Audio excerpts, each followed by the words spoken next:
வணக்கம். நான் சைதை மீனா. நான் நல்லா இருக்கிறேன். நீங்கள் நல்லா இருக்கிறீங்களா? சந்தோஷம். இப்போ என்னன்னா, நான் ஒரு டிவி ஷோவில் அதுக்கு ட்ரை பண்ணினே இருக்கிறேன். அவங்களும் கூப்பிடுவாங்க. அப்போல்லாம் பேச்சுவார்த்தை நடக்கும் ஃபோன்லேயே. அதில் எதுனா எனக்கு சம்மந்தம் இல்லாத போடும். இப்படியே ஆயிடுச்சு. இப்போ சமீபத்தில் ஒரு ஃபோன் பண்ணி கூப்பிட்டாங்க. கூப்பிட்டா நான் முதல்ல ஃபோன் பண்ணியிருந்தேன். அப்பால் அவங்க என்னை கூப்பிட்டாங்க. என்னான்னு கேட்டாக்கா, ஒரு விஷயம் சொல்லி, அத்தை நீங்கள் பேசணும். அப்பாலைக்கா நீங்கள் உங்கள் மருமவளையும் கூட்டின்னு வரணும்னு. நான் எங்கே போகிறது மருமவளுக்கு? நான் எங்கே போகிறது? இப்போ எப்படி இது காலம்? பொண்ணை பெற்றவங்க மாப்பிள்ளை பெற்றவங்க எல்லாம் பேசி முடிவு பண்ணுறது எல்லாம் இல்லை. போய் பார்த்துட்டு வந்தோன்னாக்கா உடனே பையனாண்டவை நேராகவே பேசிடுதுங்க. பேசிட்டு நல்லபடியாக பேசி கண்ணாலம் ஆகிறதும் உண்டு, இல்லை ஃபோன்லேயே முறிச்சுக்கிறதும் உண்டு. அவ்வளோதான், முடிஞ்சு போச்சு. நம்ம அலைஞ்சு திரிஞ்சு ஒரு ஜாதகம் பார்த்து, ஐயோ நல்லா இருக்குது, பொருத்தம் நல்லா இருக்குது, அப்படியே கண்ணாலம் பண்ணிடலான்னு சொல்லிட்டு முடிவு பண்ணால் அதுங்க ரெண்டு பேசின்னு அதுலேயே முறிச்சுக்குதுங்க, ஃபோன்லேயே முறிச்சுக்குதுங்க. இந்த மாதிரி நல்லா சின்ன பொண்ணாக இருக்க சொல்ல, மழைக்காலம் வந்துடுச்சுன்னு வைங்க என்ன பண்ணுவேன், நிறைய அப்போல்லாம் நான் சென்னையில் இருந்தோம். ஊடெல்லாம் நிறைய இல்லை, ஊடே இல்லை அப்போல்லாம். ஒரு நம்ம இருக்கிற இடத்துல ஒரு தள்ளி ஒரு 10 வீடு இருக்கும், அவ்வளோதான். நிறைய இடம் எல்லாம் காலி மனையாக கிடக்கும். அதில் போய் அப்படியே தேடி இந்த செடியெல்லாம் பிடின்னு வருவேன். தக்காளி செடி அதெல்லாம் தானாக முளைச்சி கிடக்கும். தக்காளி செடி, இந்த துளுக்க சாமந்தியில் அது, அந்த ஒரு ஏரியாவில் அந்த கஞ்சாப்பூன்னு சொல்லுவாங்க, துளுக்க சாமந்தி, இந்த செடியெல்லாம் பிடிங்கின்னு எங்கள் வீட்டில் நடுவேன். நட்டன்னா 1 2 தான் வரும், மற்றதெல்லாம் அப்படி தலையை சாய்ச்சிடும், இப்படி ஆயிடும். அது மாதிரி தானே பொண்ணுங்களா, அதான் சொல்கிறாங்கல்ல, நாற்றை பிடுங்கி நடுற மாதிரி தான் பொண்ணுங்களா அப்படின்னு சொல்லிட்டு. கனாலம் பண்ணி இட்டுன்னு போகிறது. போன மறுநாளே அவங்க பழக்க வழக்கெல்லாம் தெரிலன்னு சொல்லிட்டு, கற்றுக்கலன்னு சொல்லிட்டு இது பண்ணுறது. என்ன பொண்ணு வளர்த்துருக்குறேன்னு கேட்கறது. அப்போல்லாம் நீ தான் வேலை பார்க்கணும், நான் தான் குழம்பு வைக்கணும். ஆனாக்கா அது அவங்க பழக்கத்துக்கு தான் வைக்கணும். அவங்க எப்படி வைப்பாங்களோ அதை தான் வைக்கணும், நம்ம தான் வைக்கணும். ஆனால் அவங்க எப்படி வைப்பாங்களோ வைக்கிறாங்களோ அதே மாதிரி தான் வைக்கணும். அந்த மாதிரிலாம் இருந்தாக்கா அது எப்படி இருக்கும் சொல்லுங்க? எல்லாருக்கும் ஒரே நியாயம்தான். அது என்ன ஆச்சு, பொண்ணுங்கள்லாம் அம்மா வீட்டுக்கு பக்கத்துலேயே வீடு இருக்கணும், எதுனா ஒன்றுன்னா அம்மா வீட்டிலேருந்து வரணும் ஆளுங்க அப்படின்ற மாதிரியும், புருஷன் வீட்டிலேருந்து யாருமே வரக்கூடாதுன்ற மாதிரியும் ஆயிடுச்சு. நம்ம ஒழுங்காக இருந்தால் தானே அதுங்களும் ஒழுங்காக இருக்கும் ஆயிடுச்சு. இப்போல்லாம் மாமியாருங்கள்லாம்னா அப்படியே சொக்க தங்க மாதிரி பேசுகிறாங்க. மெய்யா நிஜமாலுமான்னு தெரியல, ஆனால் மெய்யாலுமே இப்போல்லாம் நிறைய மாறிட்டாங்க.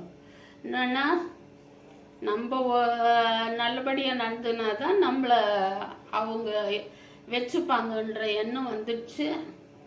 நல்லா பொண்ணு மாதிரி தான் நடத்துகிறேன் அப்படின்னு சொல்கிறாங்க. அந்த பொண்ணுங்களும் ஆமான்னு சொல்லுதுங்க. உண்மையாக தான் இருக்கலாம். ஏன்னா நான் வந்து அந்த காலத்தில் மாமியாரண்டா அந்த மாதிரி பட்டேன். அதே மாதிரி என் மருமவளையும் அப்படி வச்சு செய்ய மாட்டேன். அதனால நான் என் மருமவளை பொண்ணு மாதிரி தான் வச்சுக்கிறேன் அப்படின்னு சொல்கிறாங்க இப்போ உள்ளவங்கெல்லாம். இப்போ உள்ள மாமியாரெல்லாம் அப்படி தான் சொல்கிறாங்க. சரி, ஒத்துக்கலாம். அதெல்லாம் வந்து இப்போ மாறிடுச்சின்னு வைங்க. அந்த மாமியார் வீட்டில் நடக்கிறதெல்லாம் மாறிடுச்சு. ஆனால் இப்போ இதுங்க ரெண்டுமே முட்டிக்குது.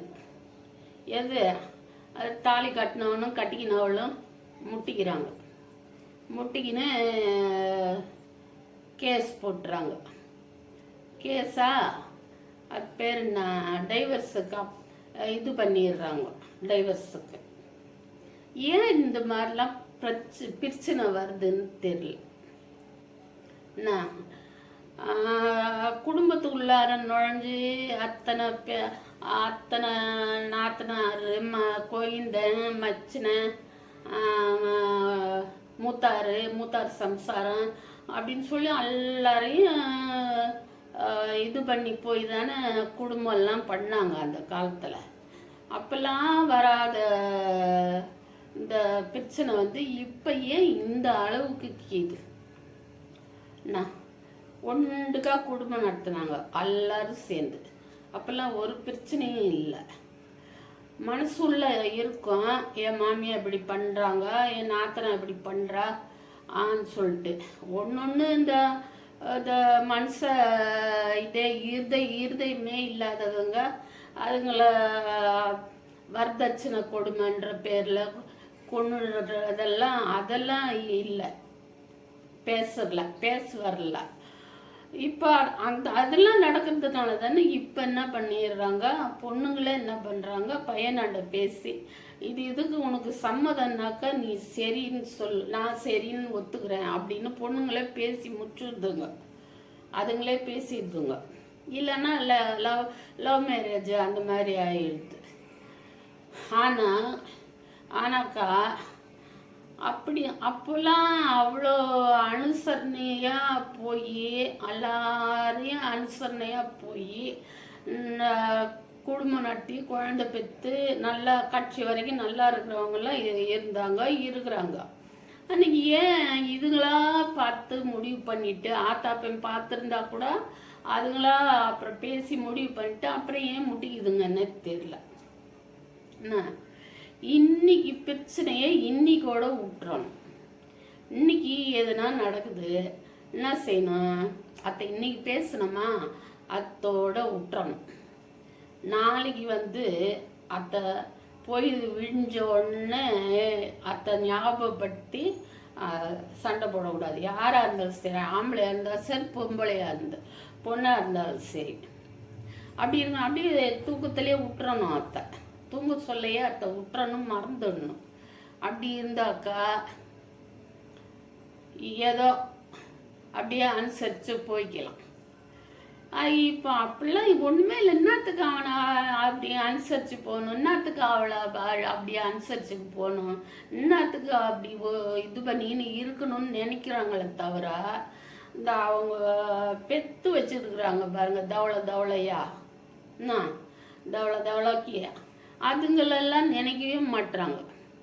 திடீர்னு சொல்லிட்டு அப்படியே பரிசுன்னு போன மாதிரி அப்பாவை ஒரு வாரத்துக்கு ஒரு தாட்டி தான் பார்க்கலாம், அப்பாவை ஒரு வாரத்துக்கு ஒரு தாட்டி தான் பார்க்கலாம் அப்படின்னு சொல்லிட்டு அந்த குழந்தைங்களுக்கு எவ்வளோ மனசு கஷ்டமாக இருக்கும். என் நினப்பு தான் பெருசு, உன் நினப்பு தான் பெருசு ஆண்றீங்கள. ஏன் இந்த டாடியும் மம்மியும் அதான் அந்த இந்த கல்ச்சர் கலாச்சாரம்னு சொல்கிறாங்களே அதெல்லாம் போனதுனால தான் இந்த மாதிரி ஆயிடுச்சு. அம்மா அப்பான்னு கூட்டுன்னு இருந்ததுங்கெல்லாம் டாடி மம்மின்னு சொல்லிட்டு இப்போ அந்த கல்ச்சர்லாம் நம்மளாண்ட வந்துடுச்சு. என்ன சொல்கிறீங்க? கரெக்டு தானே? அதே மாதிரி அவங்க போயிடுறாங்க. பிடிக்கலையா விடு, நோட்டீஸு, அவ்வளோதான். என்னத்துக்கு பெரிய பெரிய பிரச்சனையா? என்ன பெரிய பெரிய பிரச்சனைலாம் கூட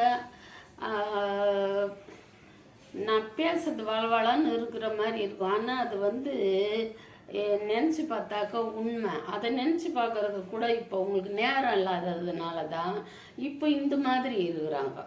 என்ன சொல்கிறீங்க? வருமானம் வருது, என்ன வேணால் வாங்கலாம், என்ன வேணால் அனுபவிக்கலாம். ஹோட்டலில் வீட்டில் சோறு செய்யாத ஃபோன் போட்டு வாங்கி துண்ணலாம், ஹோட்டலுக்கு போய் ஆசைப்பட்டதை துண்ணலாம். அந்த மாதிரி எல்லாம் இருக்குது. அப்புறம் இன்னும் உங்களுக்கு நினச்ச துணி எடுத்து போட்டுக்கலாம். எல்லாம் நல்லா செழிப்பாக்கிறீங்க. அப்பால ஏன் அந்த ஒரு வார்த்தை மெல்லும், ஒரு வார்த்தை கொல்லுன்னு சொல்லுவாங்க. அந்த வார்த்தையை நம்ம வந்து பார்த்து விடணும். அப்படியே விட்டுட்டா கூட சரி அப்படின்னு மனசில் வச்சுன்னு அப்பால அதை கொஞ்சம் எடுத்து சொல்லணும். அதை எடுத்து சொல்கிறதுக்கு இப்போ நேரம் இல்லை. என்ன சொல்கிறீங்க? இப்போ நேரம் இல்லை. புருஷன் பெரிய டியூட்டி பார்க்குறாரு, ஒரு 50,000 சம்பளம் வாங்குறாரு, பொண்டாட்டிக்காரி அதே மாதிரி வாங்குறா இல்லையா? புருஷன் ஒரு கூலி வேலைக்கு போகிறாரு, பொண்டாட்டி ஒரு கூலி வேலைக்கு போகுது, திரும்ப வராங்க. எதுவோ ஒரு ஸ்டார் ஹோட்டலில் போய் சாப்பிடலன்னா கூட ஏதோ நம்ம வசதிக்கு தகுந்த மாதிரி போய் எதுனா சாப்பிட்டுக்கிறாங்க. ஒரு பரோட்டா வாங்கி ஒரு எதுனா வாங்கி துண்ணுட்டு இருக்கிறாங்க. நல்லா அப்படி இருந்தாலும் நல்லா இருக்கணும்ல. இவங்க இந்த இதில் இருக்கிறவங்க வந்து நோட்டீஸ் எல்லாம் விடுறதில்ல. டபக்குன்னு குழந்தை தூக்கினா அம்மா வீட்டுக்கு போயிடுறது, வரல, அத்தோட வாழ்க்கை முடிஞ்சு போச்சு. கொஞ்ச நாள் பொறுத்து பார்த்துட்டு அவன் இன்னொருத்தி தேடிக்குவான். இப்படி தான் இருக்குது. கொஞ்சம் நிதானமாக யோசனை பண்ணி நான் சிங்கிள் பேரண்ட்டு அப்படின்னு சொல்கிறாங்க. சிங்கிள் பேரண்ட் என்னத்துக்கு? அந்த குழந்தைக்கு அது என்னன்னு சொல்லி புரிய வைக்க முடியுமா உங்களுக்கு? என்ன நிறையக்குது, என் மனசில் நிறையக்குது. ஆனால் மற்றவங்க விஷயத்த சொல்ல போய் அது என்னோடது மாதிரி சொல்கிற மாதிரி ஆயிடும். அது வீட்டு விஷயம் வீட்டு உள்ளேயே இருக்கணும், வெளியில் வரக்கூடாது. என்ன சொல்கிறீங்க? நான் நல்லா 80ல் சென்னையிலேருந்து ஒரு தண்ணிலாக்காட்டுக்கு டிரான்ஸ்ஃபர் போடுன்னு சொல்லுவாங்கள்ல, அது மாதிரி போய் விழுந்தேன். அந்த ஊரில் கிராமம்னா பச்சுன்னு இருக்கும். அப்படியே ஊஞ்சல் ஆடிக்கினே செந்தூர பூவே அப்படிலாம் பாட்டு பாடிக்கின்னு இருக்கிறதுலாம் நினச்சின்னு நான் அங்கே போனால் குடிக்க தண்ணி இல்லை. தோணுனாக்கா இந்த கிணறு தோணுனாக்கா அவ்வளோ அப்படியே கடல் தண்ணி தான். குளிக்கிறதுக்கே வெளியே போய் அம்மா தூரம் போய் தண்ணி எடுத்துன்னு வரணும். தண்ணி தூக்குனதே இல்லை. அப்படிலாம் இருந்துட்டு சம்மந்தமே இல்லாத அப்படியே டகால்னு என்னெல்லாம் கவுத்து போட்ட மாதிரி ஒரு லைஃபு தான். எவ்வளோ வயசாகுது இப்போ பாருங்க. என்ன ஒரு பஞ்சாயத்துன்னு போனதில்லை, ஒரு எதுவும் இல்லை. வாழ்க்கைன்னா 1000 இருக்கும். வீட்டுக்கு வீடு வாசப்படி அத்தை தான் சொல்லி வச்சாங்க. என்னன்னா ஒரு பிரச்சனைனாக்கா அம்மா எல்லா வீட்லேயும் அப்படி தான் இருக்கும், வீட்டுக்கு வீடு வாசப்படி அப்படின்னு சொல்லுவாங்க. ஆனாக்கா என்ன காரணம் என்ன அதை விசாரிச்சுக்கணும் முதல்ல. அது வந்து நீ என்ன ஆனாலும் பரவாயில்ல, நீ உன் புருஷன் வீட்டில் தான் வாழணும்னு சொல்லிட்டு நிறைய பொண்ணுங்களுக்கு வந்து வேறு மாதிரிலாம் ஆயிட்டுருக்குது. அந்த மாதிரிலாம் இல்லாத சாதாரண விஷயமா இருந்தால் அத்தை பொண்ணு சொல்லி புரிய வைக்கணும். அவங்க பிள்ளையாண்ட சொல்லி புரிய வைக்கணும். அப்படி இது அதை எது கேட்குது இப்போ சொல்லுங்க, எது கேட்குது இப்போ நான் இப்படி உளறின்னு இருக்கிறதே நீங்கள் கேட்குறீங்களா இல்லையான்னு எனக்கு தெரியல. அப்படி இருக்குது வாழ்க்கை. எங்கள் அப்பாலாம் என்ன சொன்னார் தெரியுமா? அப்பா அந்த ஊர் ஒரு மாதிரியா இருக்குதுப்பா, எனக்கு வேணாம்ப்பா அப்படின்னு சொன்னேன். எங்கள் அப்பா சொன்னார், அதெல்லாம் முடியாது, நீ போ என்ன செத்தா போடுவ, அப்படியே நீ செத்து நான் புருஷன் கையால் செத்தா மோட்சம்தான் அப்படின்னாரு. படிக்காத மனுஷன். அவருக்கு அந்த கண்ணகி காலம் நலாயினி காலம் தான் அவருக்கு தெரியும். அவர் என்ன சொன்னார், புருஷன் கையால் செத்தனா மோட்சம்தான்னாரு. அட பாவி அப்பா, இப்படி கூட இருப்பியா நீயே அப்படின்னு சொல்லிட்டு, நீ அப்படி ஆனால் அதுக்கப்புறம் பார்த்துக்குறோம் நாங்கள் அப்படின்னு சொன்னார். நான் பூட்ட பிறகு நீ என்னத்த பார்க்க போகிற சொல்லு. அதெல்லாம் கடந்து தான் புகுந்த வீடுன்னு இல்லை, பிறந்த வீட்லேயுமே நம்மளுக்கு அப்போ அப்படி சொல்கிற அப்பா இருக்க சொல்ல அந்த பகல்லையே கொசு கடிக்குது. இதுதான் அப்படி சொல்கிற அப்பா இருக்கிற வீட்டில் நம்ம அத்தையும் தானே அனுசரித்து போகணும். என்ன சொல்லுங்க? சரி, அப்பா ஏதோ தெரியாத சொல்கிறாரு அப்படின்னு சொல்லிட்டு நீங்கள்லாம் ரொம்ப முழுக்குன்னு அப்படியே வாழ்க்கைய மனசு முழுக்குன்னு கோவம் அப்படியே பொசுக்குன்னு வாழ்க்கையை முடிச்சுக்கிறீங்க. அதாவது இந்த புருஷன் பொண்டாட்டி இருக்கிறத முறிச்சின்னு போயிடுறீங்க. உங்கள் குழந்தைங்கள நினச்சி பாருங்க.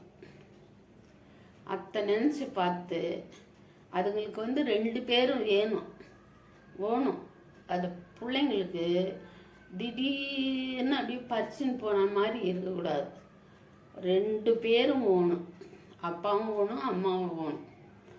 சொல்லுவாங்க, உங்கள் அம்மாவை அப்படி பண்ணுறாங்கடா, இப்படி பண்ணுறாங்கடா அப்படின்னு சொல்லி பிள்ளைங்களை சொல்லி கொடுக்கக்கூடாது. பாரு அப்பாவை பாரு, அது மாதிரி இருக்காத, நீ நல்லவனா இரு அப்படின்னு சொல்லி வளர்த்தணும். அவ்வளோதான். அப்படி இது இருந்தாதான் நம்ம அந்த பழைய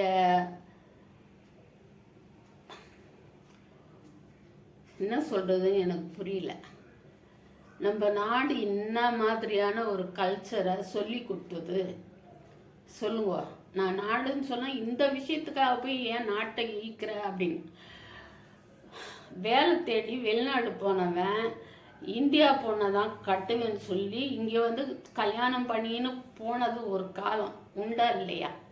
வேலை தேடி ஃபாரின்லாம் போய் சம்பாதிக்கிறவன், ஆனால் பொண்ணு மட்டும் எனக்கு இந்தியா பொண்ணு தான் வேணும் அப்படின்னு சொல்லி கல்யாணம் பண்ணின்னு போனது ஒரு காலம். ஆனால் இப்போ அங்கே வேலை பார்க்க போகிறவன் அந்த நாட்டு பொண்ணையே கல்யாணம் பண்ணின்னு வந்துடுறான். நீங்களே மொபைலில் பார்த்துருப்பீங்க, எத்தனை நாட்டு பொண்ணுங்கள்லாம் நம்ம ஊருக்கு மருமவளாக வந்துருக்குது. காத்தால தண்ணி தொளிச்சு கோலம் போடுது வாசல்லன்னு சொல்லிட்டு. என்ன சொல்கிறீங்க? அப்படி ஆயிடுச்சு. டிமாண்டு 2 பக்கமும் டிமாண்டு வைக்கிறதுனால என்ன ஆச்சுன்னா, அங்கே போகிறவன் அங்கேயே கல்யாணம் கட்டிக்கின்னு அந்த நாட்டு பொண்ணையே கல்யாணம் கட்டிக்கின்னு செட்டில் ஆகிடுறான். 1-2 பொண்ணுங்களும் அது மாதிரி அந்த நாட்டு பொண்ணு இது பசங்களை கல்யாணம் பண்ணிக்கின்னு இருக்கிறாங்க. இல்லைன்னு சொல்ல. நான் ஒரு இது மொபைலில் தான் ஒரு இது பார்த்தேன். நான் ஒருத்தர் நம்ம தமிழ்நாட்டில் இருந்தவர், நான் ரொம்ப நேரம் ஆயிடுச்சு, தமிழ்நாட்டில் இருந்தவர் என்ன பண்ணார், நிறைய படித்து ஐடி கம்பெனியில் சம்பாத்தியம் பண்ணார். அப்பாலைக்கு அவர் வெளிநாட்டுக்கு வேலைக்கு போனார். அங்கே போய் வெளிநாட்டில் வேலை செய்துட்டு அந்த ஒரு நாட்டு பொண்ணைய கல்யாணம் பண்ணின்னு இங்கே வந்துட்டார். கல்யாணம் பண்ணினார். கல்யாணம் பண்ணின்னு முதல்ல 2 கை நிறைய சம்பளம், அப்புறம் 4 கை நிறைய சம்பளம், பொண்டாட்டியும் புருஷனும் என்ன பண்ணின்னு இருந்தாங்க. தம்மா பசங்க 2 ஆம்பளை பசங்க. ஒரு நாள் என்ன பண்ணாரு, ஒரு லெட்ரு எழுதி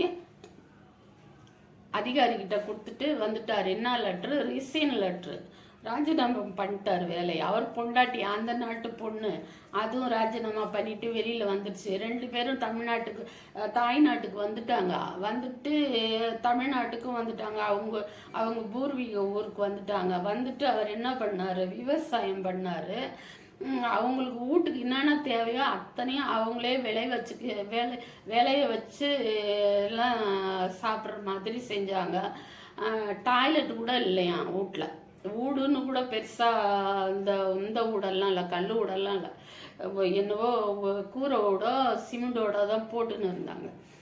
டாய்லெட் கூட இல்லாத செடி, அவங்க வச்சுருக்கிற செடியாண்ட மோசன் போயிட்டு மூடி வச்சுட்டு அது உரம் அப்படின்னு சொல்லிட்டு அப்புறம் வேறு வழி இல்லாமல் ஒரு டாய்லெட்டு கட்டுனாங்கன்னு சொன்னாங்க. அவர் என்ன பண்ணார், பசங்களை ஸ்கூலுக்கு கூட அனுப்பலை. புஸ்தகம்லாம் வாங்கி அவரே சொல்லி கொடுக்குறாரு. பசங்களுக்குன்னா அம்மாவோட தாய்மொழி தெரியும், அப்பாவோட தாய்மொழி தெரியும், இது தெரியும், இங்கிலீஷ் தெரியும், எல்லாம் தெரியுது. அப்பால புஸ்தகத்தில் இருக்கிறதெல்லாம் அப்பா அம்மா சொல்லி கொடுக்குறாங்க. நல்லா புழுதியில் ஏசிலேயே வீடும் ஏசி ஸ்கூலும் ஏசி அப்படி இருந்த பசங்க இப்போ புழுதியில் விளையாடுதுங்க. அப்படி விளையாடுதுங்க. என்ன படித்து என்ன சம்பாத்தியம் பண்ணி என்ன சம்பாத்தியமே வேணாம். அந்த சம்பாதிச்சது வேணாம். அது இந்த கழுத்தை நெரிக்கிற மாதிரியான வேலை. அது டென்ஷனாக இருக்குது. எனக்கு ரிலீஃப் வேணும் அப்படின்னு சொல்லிட்டு இங்கே வந்துட்டாரு. அவருக்கு பிடிச்ச வேலையை அவர் செய்கிறாரு. அவர் ஒரு முதலாளி மாதிரி இருக்கிறாரு. அவருக்கு எப்போ நேரம் கிடைக்குதோ அப்போ செய்கிறாரு. அது ஏன் வேலை செய்கிறாரு. அப்பாலையும் அவர் ரெஸ்ட் எடுக்கிறாரு. என்னென்ன பண்ணுறாரு. என்ன சொல்கிறீங்க? அம்மா படித்தவர், அவ்வளோ காசு சம்பாதிச்சவர், அதெல்லாம் வானான்னு சொல்லிட்டு தூக்கி போட்டு பொண்டாட்டி பிள்ளைங்களை மட்டும் இட்டுன்னு வந்துட்டு அந்த பொண்டாட்டி பாருங்க பைசாவா வானா வீட்டுக்காரே வானான்றார். எனக்கு வாழ்க்கை இருந்தால் போதும், இந்த வாழ்க்கை எனக்கு பிடிச்சிருக்குதுன்னு சொல்லி அவர் கூட வந்துடுச்சு. ஆனால் நம்ம ஆளுங்கள்லாம் அந்த இதுக்கு மாறிட்டாங்க. அப்படி மாறிட்டாங்க. தொட்டா குத்தம் பட்டா குத்தம் உடனே டைவர்ஸ். வேணாம் பையனுக்கு பேசி பேசி எனக்கு தான் டென்ஷன் ஆகுது. கண்ணாலம் பண்ணீங்களா, உங்கள் இஷ்டத்துக்கு பண்ணீங்களா, இல்லை உங்கள் அப்பா அம்மா பார்த்து வச்சாங்களா? ஒருத்தர் அட்ஜஸ்ட் பண்ணின்னு 100 வருஷம் வாழுங்க. அவ்வளோதான். உங்களுக்காக இல்லாட்டியும் நீங்கள் பெற்றுருக்குறீங்களா பிள்ளைங்க, அதுங்க மனசு எப்படி நோவுன்னு யோசனை பண்ணி பார்த்துட்டு மற்றதை பேசி முடிவெடுங்க. என்ன, நான் பேசினது எங்கேயோ ஆரம்பித்து எங்கேயோ வந்துடுச்சு. இருந்தாலும் இதில் நல்லதுன்னு நினச்சின்னு நான் 2 விஷயம் சொல்லிக்கிறேன். அது உங்களுக்கு பிடிச்சிருந்தாலும் சரி, பிடிக்கலனாலும் சரி, நீ என்ன சொல்கிறது அப்படின்னு சொல்லிட்டு எனக்கு தெரிஞ்சதை சொன்னேன். அவ்வளோதான். வரட்டா? அப்பாலைக்கே வரேன் நாளைக்கு.